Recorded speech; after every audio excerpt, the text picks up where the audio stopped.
Allah Subhanahu wa taala menyembunyikan murkanya di dalam kemaksiatan yang dilakukan hambanya.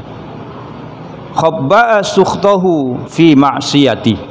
Allah Subhanahu wa taala sembunyikan kemurkaannya di dalam kemaksiatan yang dikerjakan hambanya, mengisyaratkan kepada kita jemaah yang dimuliakan Allah agar berhati-hati ketika melaksanakan perbuatan dosa kepada Allah Subhanahu wa taala.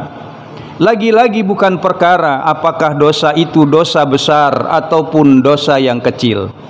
Kadangkala ada orang satu kali melakukan dosa besar, tapi kemudian dia bertaubat kepada Allah dengan taubatan nasuha, berjanji tidak mengulangi lagi kesalahan keteledorannya itu, lalu dia menyesal seumur hidupnya, pada akhirnya dia kembali kepada Allah Subhanahu wa taala. Sebaliknya, ada orang yang berkali-kali melakukan dosa-dosa kecil, tapi karena menganggap bahwa dosa kecil adalah sesuatu yang biasa, yang ringan, tetapi dosa itu dilakukannya berulang-ulang, pada akhirnya dosa yang kecil itu dianggap sesuatu yang biasa-biasa saja. Dalam hal ini bukan perkara besar atau kecilnya dosa itu, tetapi sesungguhnya di hadapan siapa kita melakukan dosa itu, baik dosa besar ataupun dosa kecil, kalau itu dilakukan di hadapan Allah Subhanahu wa taala, maka dia akan menjadi sesuatu yang sangat luar biasa. Maka Allah sembunyikan murkanya di dalam kemaksiatan yang dilakukan oleh seorang hamba kepada Allah Subhanahu wa taala.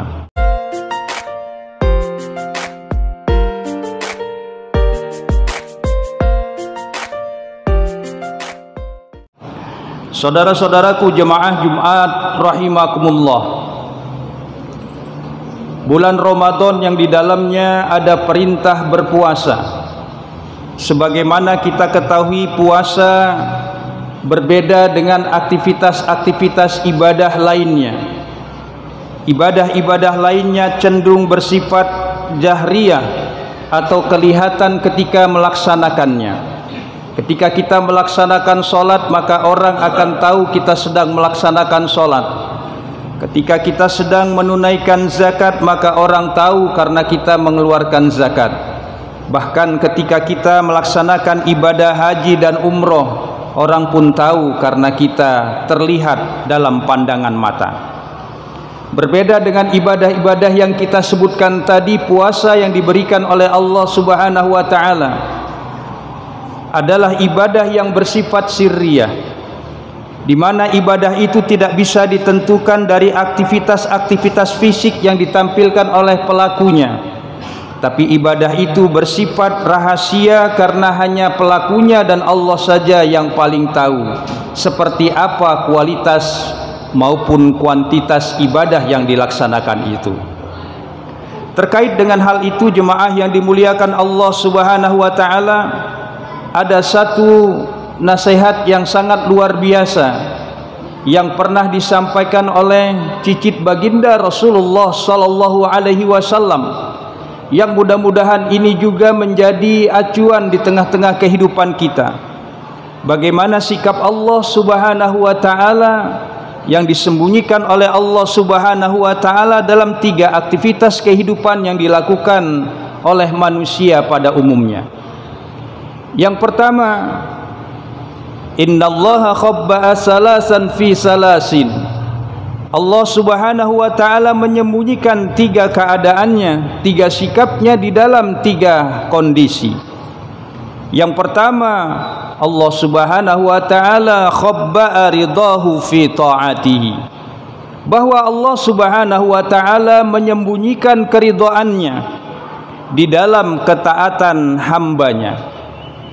Dalam hal ini jemaah yang dimuliakan Allah Subhanahu wa taala mengajarkan kepada kita betapa kita dianjurkan untuk memperbanyak amal salih, karena amal salih adalah amal-amal yang membawa kita kepada ketaatan kepada Allah Subhanahu wa taala. Dalam hal ini amal salih tidak diukur dari besar kecilnya amal yang dilakukan, tidak dilihat dari mudah atau sukarnya pelaksanaannya, tidak dilihat dari murah atau mahalnya biaya yang dikeluarkan dari ibadah tersebut, tetapi yang paling substansi dari ibadah itu adalah apakah ibadah yang dikerjakan tersebut, amal-amal solih dalam rangka taat kepada Allah itu dilaksanakan dalam rangka mencari ridha Allah atau bukan.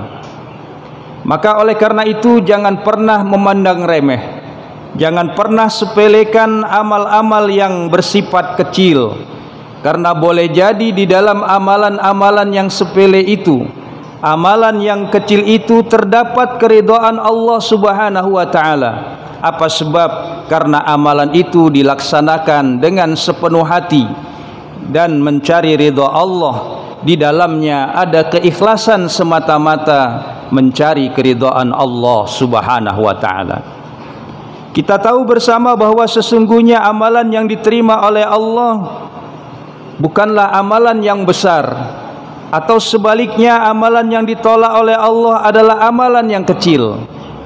Tidak juga bahwa amalan yang diterima oleh Allah adalah amalan yang paling mahal, dan sebaliknya amalan yang ditolak adalah amalan yang paling murah biayanya.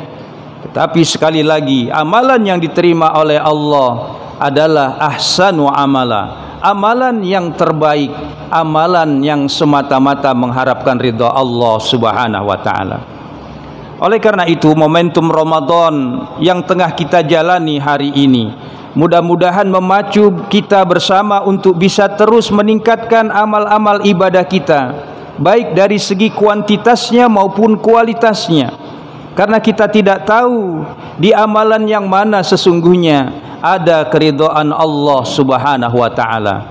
Maka oleh karena itu jemaah yang dimuliakan oleh Allah Subhanahu wa taala, latihan Ramadan, latihan puasa yang melatih kita untuk bisa menjaga hati dengan Allah Subhanahu wa taala, menjaga keikhlasan diri lewat amalan yang dikerjakan itu, mudah-mudahan akan berdampak positif terhadap amalan-amalan lain yang kita kerjakan pada hari ini, esok, dan hari yang akan datang. Yang kedua, jemaah yang dimuliakan Allah Subhanahu wa taala, Allah Subhanahu wa taala menyembunyikan murkanya di dalam kemaksiatan yang dilakukan hambanya. Khabba'a sukhtahu fi ma'siyati. Allah Subhanahu wa taala sembunyikan kemurkaannya di dalam kemaksiatan yang dikerjakan hambanya, mengisyaratkan kepada kita jemaah yang dimuliakan Allah agar berhati-hati ketika melaksanakan perbuatan dosa kepada Allah Subhanahu wa taala. Lagi-lagi bukan perkara apakah dosa itu dosa besar ataupun dosa yang kecil. Kadangkala ada orang satu kali melakukan dosa besar, tapi kemudian dia bertaubat kepada Allah dengan taubatan nasuha, berjanji tidak mengulangi lagi kesalahan keteledorannya itu, lalu dia menyesal seumur hidupnya, pada akhirnya dia kembali kepada Allah Subhanahu wa taala. Sebaliknya, ada orang yang berkali-kali melakukan dosa-dosa kecil, tapi karena menganggap bahwa dosa kecil adalah sesuatu yang biasa, yang ringan, tetapi dosa itu dilakukannya berulang-ulang, pada akhirnya dosa yang kecil itu dianggap sesuatu yang biasa-biasa saja. Dalam hal ini bukan perkara besar atau kecilnya dosa itu, tetapi sesungguhnya di hadapan siapa kita melakukan dosa itu, baik dosa besar ataupun dosa kecil, kalau itu dilakukan di hadapan Allah Subhanahu wa taala, maka dia akan menjadi sesuatu yang sangat luar biasa. Maka Allah sembunyikan murkanya di dalam kemaksiatan yang dilakukan oleh seorang hamba kepada Allah Subhanahu wa taala.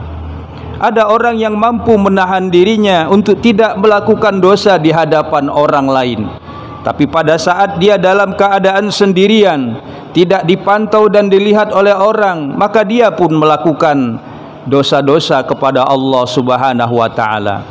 Dia lebih takut kepada pandangan manusia, dia lebih takut kepada ceritaan orang lain, tapi dia tidak malu ketika melakukan aktivitas itu. Sesungguhnya Allah melihat, Allah mengetahui dari yang paling kecil sampai yang paling besar. Oleh karena itu, Ramadan lewat puasa ini juga melatih kita bagaimana kita mampu menahan diri kita untuk tidak mengambil sesuatu yang halal yang itu milik kita. Yang halal yang milik kita saja kita tidak berani untuk memakannya, tidak berani untuk mengambilnya karena kita sedang berpuasa. Karena kita tahu bahwa apa yang kita ambil walaupun dalam keadaan sembunyi diketahui dan dilihat oleh Allah Subhanahu wa taala. Apalagi yang kemudian hal-hal yang dilarang oleh Allah Subhanahu wa taala.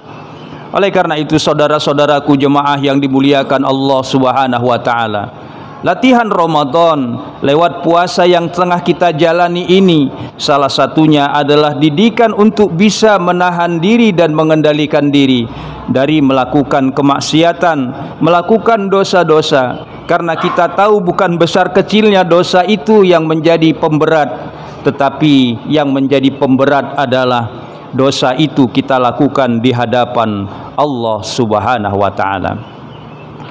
Yang terakhir jemaah yang dimuliakan Allah, Allah Subhanahu wa taala menyembunyikan orang-orang pilihannya di balik hamba-hambanya yang lain.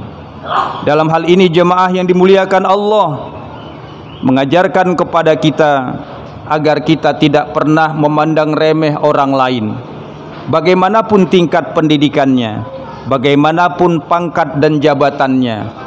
Karena boleh jadi orang-orang yang kita sepelekan itu karena kita pandang tidak memiliki pengetahuan, pangkat dan jabatan, apalagi harta kekayaan, boleh jadi justru mereka adalah hamba-hamba pilihan Allah Subhanahu wa taala yang disembunyikan oleh Allah Subhanahu wa taala di tengah-tengah kita. Orang-orang yang disembunyikan oleh Allah Subhanahu wa taala karena takutnya kepada Allah Subhanahu wa taala. Semoga Ramadan ini melatih kita untuk bisa melihat orang lain dari sisi positifnya, memandang orang lain dari sisi kelebihannya, melihat orang lain lebih baik daripada kita. Karena sesungguhnya ketika kita melihat orang yang lebih tua dari kita hari ini, maka dalam benak kita mari sama-sama kita tanamkan bersyukur orang tersebut karena dia lebih diberikan umur yang panjang oleh Allah Subhanahu wa taala, dan boleh jadi amal ibadahnya jauh lebih banyak baik jumlahnya maupun kualitasnya dibandingkan dengan saya. Ketika kita melihat ada orang yang lebih muda dari kita, maka kita pun berpandangan positif terhadap orang itu, lalu kita katakan bersyukur orang tersebut usianya lebih muda dari saya, artinya dosa dan kesalahannya lebih sedikit dibandingkan dengan saya yang lebih tua dari dirinya, sehingga dengan dosanya yang lebih sedikit itu keridhaan Allah, kecintaan Allah lebih dekat kepada dirinya dibandingkan dengan saya yang banyak bergelimang dengan kesalahan dan dosa. Dengan cara seperti itu jemaah yang dimuliakan Allah, maka kita akan terhindar dari merasa orang yang paling baik di dalam ibadah kepada Allah Subhanahu wa taala. Mudah-mudahan tiga hal yang kita sampaikan ini sebagai nasihat yang sangat luar biasa yang disampaikan oleh cucu baginda Rasulullah sallallahu alaihi wasallam ini bisa menjadi teladan di tengah-tengah kehidupan kita. Yang pertama, melaksanakan ibadah taat kepada Allah tidak ada yang dicari kecuali ridha Allah Subhanahu wa taala. Yang kedua, menghindari murka Allah Subhanahu wa taala, sedapat mungkin meninggalkan kemaksiatan, karena kemaksiatan dimanapun kita kerjakan, baik besar ataupun kecil, tidak lepas dari pantauan Allah Subhanahu wa taala. Yang ketiga, memandang orang lain dengan pandangan yang positif, memandang orang lain dengan segala kelebihannya, tidak memandang orang lain mencari kesalahan dan kekurangannya, karena boleh jadi mereka adalah orang-orang yang lebih dicintai oleh Allah Subhanahu wa taala. Semoga kita semua diberikan keistiqomahan oleh Allah Subhanahu wa taala, memanfaatkan Ramadan ini dengan sebaik-baiknya. Hari-hari Ramadan ini dapat kita isi di siang hari dengan siamu Ramadan, di malam harinya dengan qiyamu Ramadan. Mudah-mudahan semua itu akan mengantarkan kita mendapatkan ampunan Allah Subhanahu wa taala.